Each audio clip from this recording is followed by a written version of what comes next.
بسم اللہ الرحمن الرحیم۔ السلام علیکم ناظرین، پیش خدمت ہے صحیح بخاری شریف کی حدیث نمبر 1۔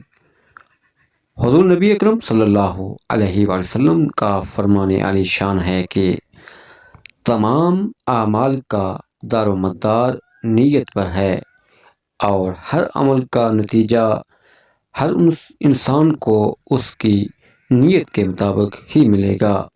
پس جس کی ہجرت ترک وطن دولت دنیا حاصل کرنے کے لیے ہو یا کسی عورت سے شادی کی غرض ہو، پس اس کی ہجرت انہی چیزوں کے لیے ہوگی جن کے حاصل کرنے کی نیت سے اس نے ہجرت کی ہے۔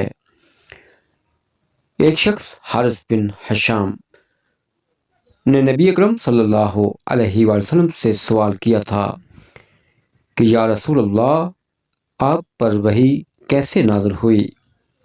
آپ نے فرمایا کہ وحی نازل ہوتے وقت کبھی مجھ کو گھنٹی کی سی آواز محسوس ہوتی ہے، اور وحی کی یہ کیفیت مجھ پر بہت شاق گزرتی ہے۔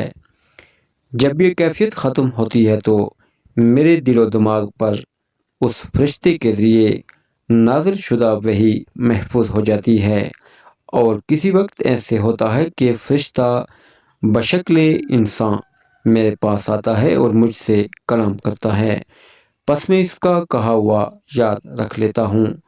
حضرت عائشہ صدیقہ رضی اللہ تعالیٰ عنہ کا بیان ہے کہ میں نے سخت کڑاکے کی سردی میں نبی کریم صلی اللہ علیہ وآلہ وسلم کو دیکھا ہے کہ آپ پر وحی نازل ہوئی، اور جب اس کا سلسلہ موقوف ہوا تو آپ کی پیشانی پسینے سے شرابور تھی۔